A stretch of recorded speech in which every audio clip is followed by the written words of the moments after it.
Aujourd'hui, c'est Otaku Sataka, Taiyo no Senshi Leona 13.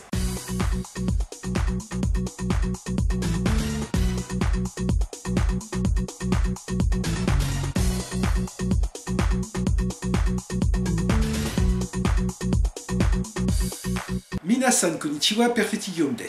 Un genre de super vilain récurrent est celui du fabricant de jouets maléfiques. Ce qui peut se comprendre, un jouet étant par définition le symbole du fun et de l'innocence, le pervertir pour en faire un instrument de mort et de destruction est donc forcément dérangeant.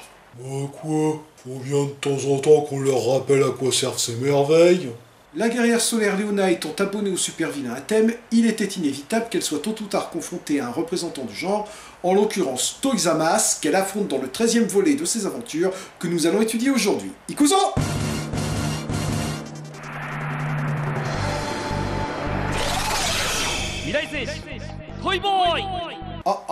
Débuter avec le générique d'une fausse série, vous m'avez déjà fait le coup une fois, ça prend plus. Bon, encore que là, c'est pas un générique de série, c'est une publicité pour un produit dérivé d'une série imaginaire appelée Toy Boy. On enchaîne sur le vrai générique.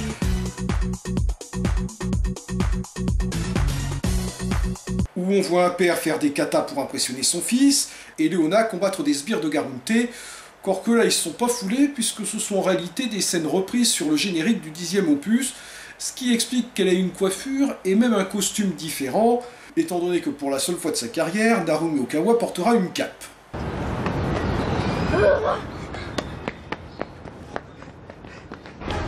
Puis le film débute avec le père poursuivant un gosse. Alors ça aurait été le sien, j'aurais supposé qu'il lui avait montré son carnet de notes, mais c'est pas le cas. Mesdames et messieurs, l'appel à l'aide le moins convaincant de l'histoire. Sanpei s'est embarré, les gosses accusent le premier bouc émissaire venu d'être responsable de je ne sais quoi, et il se fait donc tabasser par le père sans trop comprendre qui est ce dingue et ce qu'il lui prend. S'étant échauffé sur ce figurant, il s'apprête à faire subir le même sort au gosse, quand Leona arrive à la rescousse et le met KO, non sans avoir fait attention à ce qu'il ne se fracasse pas le crâne en tombant, ce qui aurait quand même fait tache sur son CV. S'ensuit quelques explications. Le père en question était autrefois l'acteur principal de la série Toy Boy, et s'est depuis reconverti comme confiseur dans la boutique la moins engageante du monde. Non, sérieux, même à Vannes avec marqué « bonbon gratuit » et avec pédopère en personne au volant, serait plus rassurant. Et il y a quelques heures, il avait offert comme cadeau de Noël à son fils un pantin à l'effigie de son personnage. Cadeau de Noël, mon cul! Le film est sorti en mars! Et à la végétation, on voit clairement qu'on est certainement pas en décembre.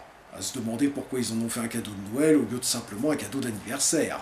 Comme c'est un jouet ringard, ses camarades se sont foutus de sa gueule, d'où bagarre qu'il a été raconté à son père, rapporteur, lequel a donc voulu se venger. Dans la scène suivante, il discute avec Sanpei de sa série Toy Boy, ainsi que de sa partenaire Toy Girl et de ses gros seins. Ah, c'est pas moi qui le dis, c'est Sanpei. N'empêche, pour une série vintage, les effets spéciaux étaient très avant-gardistes.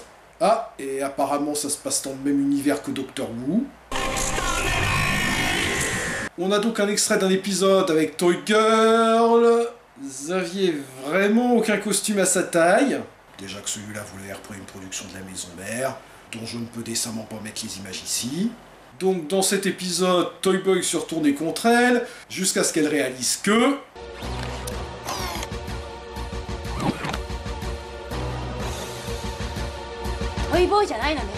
Qu'est-ce qui t'a mis sur la voie? A. Il est plus grand que d'habitude. B.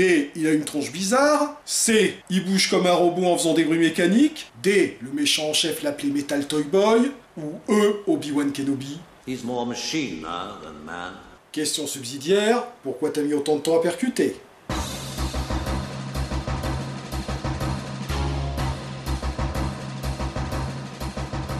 Mais revenez pas sur Léona, je veux savoir ce qui se passe ensuite dans Toy Boy, moi!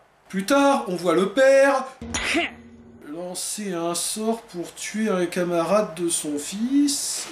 Elle est pas légèrement disproportionnée, ta réaction, mec? Alors pour ceux qui connaissent pas, c'est un type d'envoûtement très présent dans la culture japonaise, et assez similaire à celui des poupées voodoo. En gros, on prend une poupée de paille représentant la personne à laquelle on veut nuire, et on plante dedans un clou d'une certaine longueur avec un marteau pour la faire souffrir ou carrément la tuer. En fait, le problème de son père, c'est qu'il est en décalage culturel avec les jeunes actuels, et ne comprend pas qu'il délaisse les jouets vintage au profit des jeux vidéo.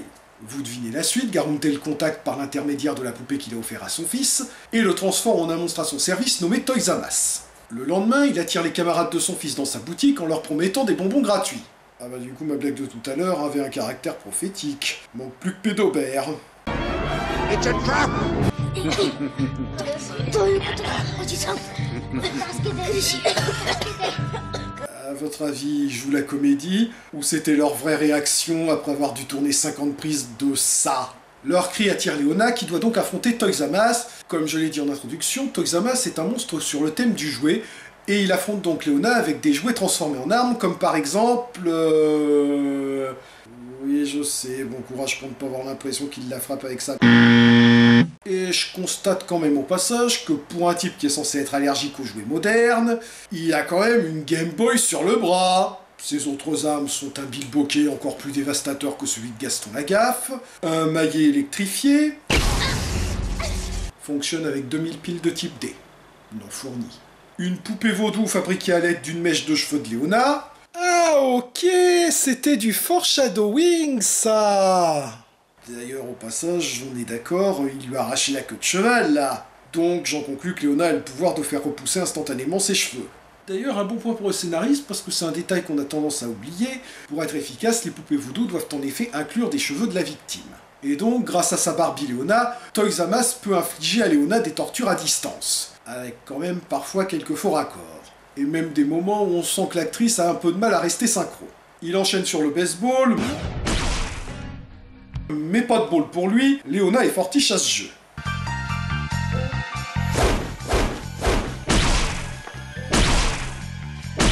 Eh mais elle triche, il lui avait pas balancé autant de balles que ça. Disons que je lui ai coupé toute envie de se reproduire. Il enchaîne sur une partie de destin où il lui donne autant de coups qu'il avance de cases.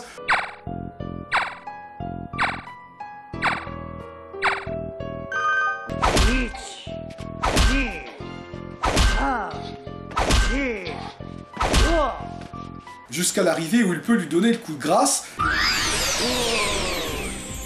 Mais alors qu'il s'apprête à l'achever, son fils débarque déguisé en Toy Boy. Pardonnez mon franc-parler. Mais what the fuck? Ce qui le fait bugger, et permet à Léona de lui balancer son Léona Flash pour le faire exploser.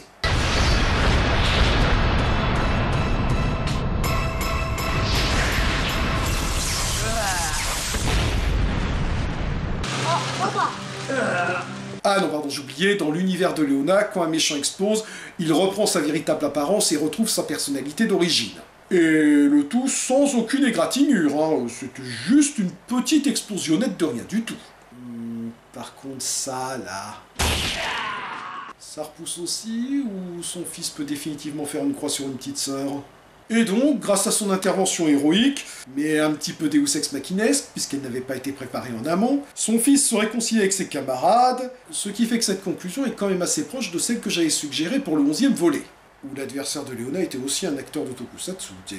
Korede Oharida, donc on le voit, Léona a définitivement trouvé son rythme de croisière, avec une histoire qui suit un schéma désormais bien défini, tout en abordant, bien que de façon succincte, le thème du conflit de génération, et a même une conclusion qui corrige un peu ce qui n'allait pas dans celle du 11. Pour le reste, on retrouve une Narumi Okawa toujours aussi parfaite dans le rôle-titre, même si je ne comprends pas pourquoi ils ont rajouté une cape à son costume cette fois-ci, et un méchant à thème au look réussi, et utilisant des armes et tortures inventives. Merci d'avoir regardé cette vidéo, si elle vous a plu, n'hésitez pas à la partager, à la pouce vériser, et éventuellement à soutenir la chaîne par un don sur mon compte Tipeee, ou gratuitement en regardant une vidéo grâce à la nouvelle fonction Clippy. Et je vous rappelle que vous pouvez retrouver mes critiques de bande dessinée sur Casse Critique, et mes critiques de séries sur Tokuona, où j'ai ajouté un dossier sur la 2e saison du Visiteur du Futur, dans laquelle le clochard mythomane du futur est confronté à une famille qui craint qu'en empêchant certaines des catastrophes qui ont abouti au 2550 post-apocalyptique dans lequel il vit, il empêche leur propre existence. Et j'ai également ajouté une note détaillée à mon dossier sur Otaske Girl, une série mettant en scène un trio de jeunes détectives, dont l'une d'entre elles est en réalité la super-héroïne qui vient les aider dès qu'elles sont dans le pétrin, c'est-à-dire à peu près tout le temps. C'est un peu le même principe que Fantomette, à la différence près que Fantomette n'assomme pas ses adversaires à coups de fesses.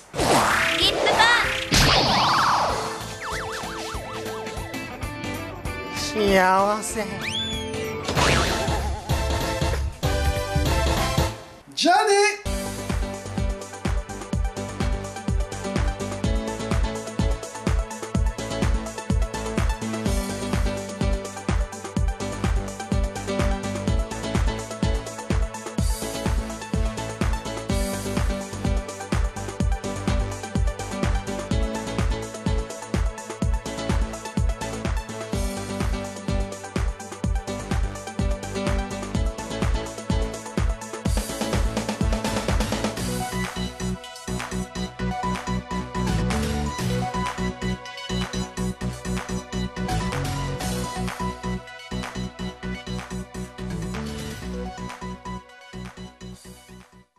N'empêche, c'est une chance que ça marche pas en vrai le coup de la poupée, parce que sinon je vous raconte pas moi.